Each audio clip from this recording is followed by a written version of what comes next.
ഓരോ പ്രേക്ഷകരും ആകാംക്ഷയോടെ നോക്കിയിരിക്കുന്ന ഒരു ദിവസമാണ് ജനുവരി 26. കാരണം അവരുടെ ഇഷ്ടതാരമായ മോഹൻലാലിന്റെ സിനിമകളുടെ ഒരു പ്രഖ്യാപനം തന്നെ നടക്കാൻ പോവുകയാണ്. ആശീർവാദ് സിനിമാസിന്റെ 25ാം വർഷം ആഘോഷിക്കുന്ന വേളയിൽ മോഹൻലാലിന്റെ വരാൻ പോകുന്ന സിനിമകളെക്കുറിച്ചുള്ള ചർച്ചകൾ തന്നെയാണ് ആരാധകർ നടത്തിക്കൊണ്ടിരിക്കുന്നത്. മോഹൻലാലിന്റെ അപ്കമിംഗ് ലൈനപ്പുകളിൽ എടുത്തു പറയുന്നത് അമൽ നീരദിന്റെയും ജീതു മാധവന്റെയും കൃഷാന്തിന്റെയും ജിത്തു ജോസഫിന്റെയും ബ്ലസ്സിയുടെയും സിനിമകൾ എന്നതാണ്. ഇത്രയും സിനിമകളുടെ പ്രഖ്യാപനങ്ങൾ നടക്കാൻ സാധ്യതയുണ്ട്. ഇതുതന്നെയാണ് അവർ എടുത്തു പറയുന്നത്. ഇതിൽ തന്നെ ആശീർവാദ് നിർമ്മിക്കുന്നത് രണ്ടേ ചിത്രങ്ങൾ മാത്രമായിരിക്കും. ഒന്ന് ജിത്തു ജോസഫിന്റെ ചിത്രവും അമൽ നീരദിന്റെ ചിത്രവുമായിരിക്കും. ഇത് രണ്ടുമായിരിക്കും ആശീർവാദിന്റെ നിർമ്മാണത്തിൽ വരുന്നത്. ബാക്കിയുള്ള പ്രോജക്റ്റ് വേറെ പ്രൊഡക്ഷൻ ഹൗസുകളാണ്. അതിൽ തന്നെ ജിത്തു മാധവൻ ഒരുക്കാൻ പോകുന്ന ചിത്രം ഗോകുലം മൂവീസിന്റെ ആണെന്ന് നമ്മൾ അടുത്തിടെ അറിയുകയും ചെയ്തിരുന്നു. വലിയ പ്രൊഡക്ഷൻ ഹൗസുകളാണ് മോഹൻലാൽ ചിത്രങ്ങൾക്ക് വേണ്ടി ഒന്നിക്കാൻ പോകുന്നത്. എന്നിരുന്നാലും 26-ാം തീയതി ഏതൊക്കെ ചിത്രങ്ങളുടെ അനൗൺസ്മെന്റ് ആണ് പ്രഖ്യാപിക്കാൻ പോകുന്നത് എന്ന് വ്യക്തമല്ല. എന്നാലും ആശീർവാദിന്റെ നിർമ്മാണത്തിൽ വരുന്ന ചിത്രങ്ങളുടെ പ്രഖ്യാപനം എന്തായാലും ഉണ്ടായേക്കും. അതിൽ തന്നെ അമൽ നീരദിന്റെയും ജിത്തു ജോസഫിന്റെയും പ്രഖ്യാപിക്കുമോ എന്നത് കണ്ടു തന്നെ അറിയാം. ആശീർവാദ് പാർട്ടായിട്ടുള്ള സിനിമകളുടെ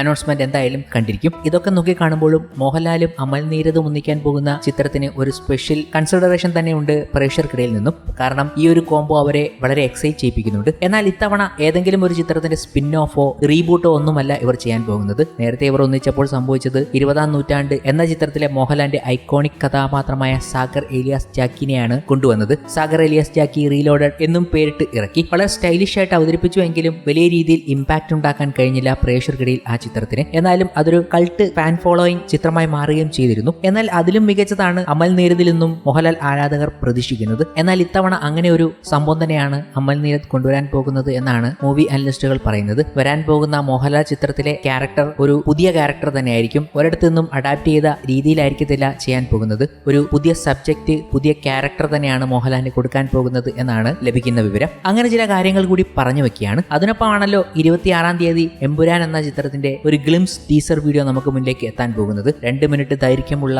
ആ ഒരു ടീസർ കാണാൻ വേണ്ടി ആകാംക്ഷയോടെ ഇരിക്കുകയാണ് ഓരോ പ്രേക്ഷകരും. ഇതിനിടയ്ക്ക് പൃഥ്വിരാജ് പറഞ്ഞതും മുരളി ഗോപി പറഞ്ഞതുമായ പല വാക്കുകളും പ്രേക്ഷകർ കൊണ്ടുവരികയാണ്. പഴയ ഇന്റർവ്യൂകൾ പറഞ്ഞ കാര്യങ്ങളൊക്കെ കുത്തിപ്പൊക്കി അവർ ഇത്തവണ വലിയ ആകാംക്ഷയിലാണ് എന്ന് പ്രകടമാക്കുന്ന രീതിയിലാണ് അവർ ആ വീഡിയോകളൊക്കെ കൊണ്ടുവരുന്നത്. പൃഥ്വിരാജ് പറഞ്ഞതുപോലെ ഓരോ ഇൻഡസ്ട്രിയിലും വലിയ വലിയ സിനിമകൾ സംഭവിക്കുന്നു. നമ്മളെക്കാളും കൊച്ചു ഇൻഡസ്ട്രിയായ കനഡയിൽ നിന്നും KGF പോലൊരു ചിത്രം സംഭവിച്ചു, നമുക്കും ചെയ്യാൻ പറ്റും എന്ന വാക്കുകളൊക്കെയാണ് അവർ എടുത്തുകൊണ്ട് വന്നത്. അതെല്ലാം നോക്കി കാണുന്നത് എമ്പുരാനിലേക്കാണ്. എന്നാൽ ഇതിനെല്ലാം എഴുതി വച്ചിരിക്കുന്നത്, അതിന്റെ നട്ടെല്ല് എന്ന് പറയുന്ന തിരക്കഥ ഒരുക്കിയിരിക്കുന്നത് മുരളി ഗോപിയാണ്. മുരളി ഗോപിയുടെ എഴുത്തിലാണ് ഈ സിനിമയുടെ ഇഷ്ടമുള്ളവരുടെ ഏറ്റവും വലിയ പ്രതീക്ഷ. പണ്ടെന്നോ എഴുതി വെച്ചൊരു പെറ്റ് തീം, അതാണ് നിങ്ങൾ ഇന്ന് കാണുന്ന ലൂസിഫർ. മുരളി ഗോപി പറഞ്ഞതാണ്. അയാളുടെ ഏറ്റവും വലിയ വിജയ സിനിമകൾക്ക് പിന്നിലെ കഥയുടെ പിറവിയെക്കുറിച്ച്. പണ്ടെന്ന് പറയുമ്പോൾ അയാൾ ഹിന്ദുവിൽ ജോലി ചെയ്ത പണ്ടാവാം, അല്ലെങ്കിൽ രസികന്റെ പരാജയത്തോടെ പിൻവാങ്ങിയ പണ്ടാകാം. അതുമല്ലെങ്കിൽ ബ്ലസ്സിയുടെ നിർബന്ധം കാരണം ഭ്രമരത്തിലൂടെ തിരികെ വന്നപ്പോൾ പേപ്പറിൽ അങ്ങിങ്ങായി കുറിച്ചുവെച്ച ഈ അടുത്ത കാലത്തിന്റെ ശൈശവദശ എന്ന് അരുൺകുമാർ അരവിന്ദ് പിന്നീട് പറഞ്ഞ പണ്ടാവാം. അതേത് പഴയ സമയത്ത് എഴുതിയതാണെങ്കിലും ശരി, മുരളിയുടെ കഥയും എഴുത്തുകളും പ്രസക്തമായിരുന്നു. കാലഘട്ടത്തിന് ആവശ്യമായ കറണ്ടായ കഥകൾ എഴുതുക എന്നത്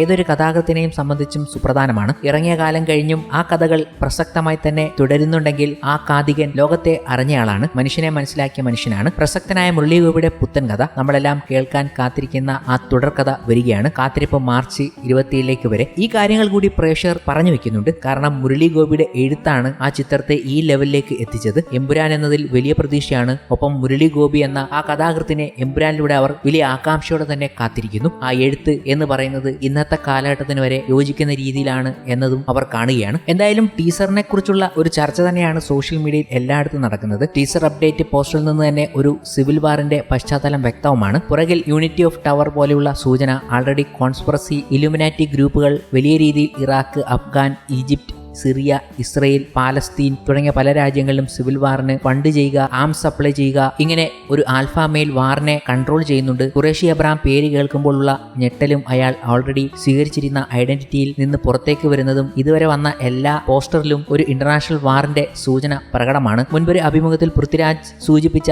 അത്തീന എന്ന സിനിമയുടെ വിഷയവും ഈ ഫൗണ്ടഡ് സിവിൽ വാർ തന്നെയാണ്. And it is against the system. So എല്ലാം ചേർത്ത് വായിക്കുമ്പോൾ മുൻപ് തന്നെ യുദ്ധം തിന്മയും തമ്മിലാണ് എന്ന് സ്റ്റീഫൻ പറഞ്ഞിരുന്നു. രണ്ടാമത്തെ തിന്മ ഏതാണെന്നാണ് ഇനി ചോദ്യം. വാർ ബിറ്റ്വീൻ ദ ഡെവിൾസ് വരട്ടെ, ചെകുത്താൻ വരട്ടെ എന്ന് പറഞ്ഞുകൊണ്ട് ഓരോ പ്രേക്ഷകന്റെ വാക്കുകൾ ഇതുമായി ബന്ധപ്പെട്ട് വന്നുകൊണ്ടേയിരിക്കുകയാണ്.